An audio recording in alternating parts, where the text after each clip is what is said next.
एक बार की बात है। एक छोटे से गांव में सरजू नाम का एक गरीब आदमी रहा करता था।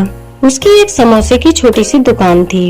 वो बहुत गरीब था, लेकिन सरजू गरीब लोगों को फ्री में ही समोसे दिया करता था।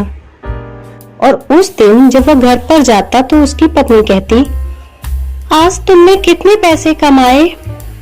तो ये सुनकर सरजू कहता, आज मेरी दुकान पर बहुत सारे गरीब लोग आए थे, इसलिए मैंने उन सभी को मुफ्त में समोसे दे दिए और इस वजह से आज मेरी कमाई ज्यादा नहीं हो सकी। ये सुनकर उसकी पत्नी बहुत गुस्सा हो जाती और उससे कहती, तुम इतने दयावान क्यों होते जा रहे हो? हम बहुत गरीब लोग हैं, लेकिन हमें दूसरों की मदद इतनी नहीं करनी चाहिए कि हम खुद ही गरीब हो जाएं। सरजू कहता, ऐसा नहीं है, हमें दूसरों की मदद करनी चाहिए, पर भूखे को खाना खिलाना मैं बहुत पुण्य का काम समझता हूँ। ये सुनकर उसकी पत्नी कहती, तो ठीक है, तुम पुण्य करते जाओ, लेकिन जो 1 साल पहले तुमने मुखिया जी से 1 लाख रुपए उधार लिए थे समोसे की दुकान लगाने के लिए, उनकी तारीख नजदीक आ रही है। अगर पैसे वापस नहीं किए तो वह तुम्हें बहुत ही जलील करेगा। हाँ, वह तो मैं भूल ही गया, लेकिन अब मैं क्या करूं? मेरे पास तो पैसे ही नहीं हैं। ये सुनकर उसकी पत्नी गुस्से से वहां से चली जाती है। दूसरे दिन सरजू अपनी दुकान पर चला जाता है। तभी वहां मुखिया आ जाता है और सरजू से कहता है, मैंने पिछले साल तुम्हें 1 लाख रुपए दिए थे और ब्याज मिलाकर 2 लाख हो गए। ये सुनकर सरजू कहता है, इतना ज्यादा ब्याज? हाँ, क्योंकि मैंने तुम्हें हर महीने 2000 रुपए ब्याज देने के लिए कहा था, लेकिन तुमने मुझे एक भी महीने ब्याज नहीं दिया है। इस तारीख को मुझे 2 लाख रुपए चाहिए ब्याज समेत, नहीं तो मैं तुम्हारा घर भी छीन लूंगा और तुम्हारी दुकान भी छीन लूंगा। नहीं नहीं, ऐसा मत करो, यह तो मेरी रोजी रोटी है, फिर मैं किसके सहारे जीऊंगा? ये सुनकर मुखिया कहता है, मुझे कुछ नहीं पता, मुझे मेरे पैसे चाहिए।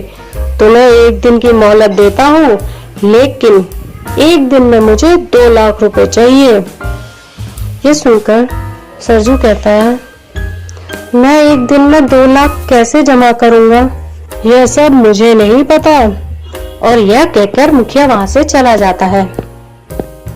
अब सरजू घर जाते जाते एक पीपल के पेड़ के नीचे खड़ा हो जाता है और कहता है, हे भगवान, मैं तो तेरे लिए ही सभी लोगों को मुफ्त में खाना खिलाता हूँ और उसका यह परिणाम मुझे मिल रहा है। अगर 1 दिन में पैसे जमा नहीं कर पाया तो मुखिया मेरा घर भी ले लेगा, मेरी तो दुकान भी ले लेगा और मुझे गांव के सामने जलील भी कर देगा। अब मुझे तुझ पर ही भरोसा है। और यह कहकर सरजू अपने घर चला जाता है। सुबह होती है और उसकी पत्नी कहती है, अब तुम पैसे जमा नहीं कर पाए। मैं तुम्हें कब से कहती थी कि मुफ्त में खाना बांटना बंद करो, और तुमने मेरी एक न सुनी। अब मुखिया हमारा घर भी ले लेगा और दुकान भी ले लेगा। अब हम कहाँ रहेंगे? जाने दो, अब मैं दुकान पर जा रहा हूँ। और तभी वहाँ पर एक बुजुर्ग जोड़ा आता है और कहता है, बेटा, हमने सुना है कि तुम भूखों को मुफ्त में खाना खिलाते हो। हम बहुत गरीब हैं और हमें बहुत भूख लगी है, तुम हमें भरपेट खाना खिला दोगे क्या? ठीक है, आपको जितना खाना खाना है खा लो। और यह कहकर सरजू पूरे दिन के समोसे बनाकर रख देता है। दोनों बुजुर्ग जल्दी जल्दी सारे समोसे खत्म कर देते हैं। यह देखकर सरजू चौंक जाता है और दिल ही दिल में सोचता है, यह तो मेरे दिन भर के समोसे थे, उन्होंने ये भी खा लिए। जाते जाते बुजुर्गों का जोड़ा सरजू को एक छोटी थैली देते हैं और उसे कहते, यह रखो, यह तुम्हारे बहुत काम आएगी। और यह कहकर वो वहां से चले जाते हैं। उनके जाने के बाद सरजू जब थैली खोलकर देखता है तो उसमें कुछ कंकड़ थे। उन कंकड़ों को देखकर सरजू कहता है, यह कंकड़ इन्होंने मुझे क्यों दिए? जाने दो, यह कंकड़ मैं आशीर्वाद समझकर रख लेता हूँ। सरजू वो थैली लेकर घर पर चला जाता है। पहुंचने के बाद उसकी पत्नी कहती है, पैसों का इंतजाम हुआ? सरजू कहता है, नहीं, अब तो मेरे जलील होने का वक्त आ गया है। हमें मुखिया सारे गांव के सामने जलील करेगा और मेरा घर भी छीन लेगा और दुकान भी ले लेगा। ये सुनकर उसकी पत्नी कहती है, जाने दो, जो होगा देखा जाएगा। पर ये तुम्हारे हाथ में क्या है? सरजू बताता है, मैंने एक बुजुर्ग जोड़े को मुफ्त में समोसे खिलाए, इसलिए उन्होंने मुझे यह दिया है। सरजू की बीवी बहुत ही उत्साहित होकर उस थैली को खोलकर देखती है और बोलती है, ये तो कंकड़ हैं, इन कंकड़ों का हम क्या करेंगे? ये सुनकर सरजू कहता है, जाने दो, उन्होंने कुछ तो दिया। और यह कहकर वो उदास होकर बैठ जाता है। जब सरजू सुबह नींद से जागता है तो उसकी नजर उस थैली पर पड़ती है। जैसे वो थैली अपने हाथ में लेता है और वो चौंक जाता है, क्योंकि उस थैली में कंकड़ की जगह कीमती हीरे थे।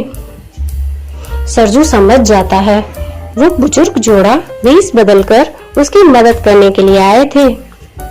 सरजू जल्दी से शहर जाता है और एक हीरा बेचकर 2 लाख लेकर आता है। मुखिया जब घर पर आता है तो सरजू उन्हें रुपए दे देता है।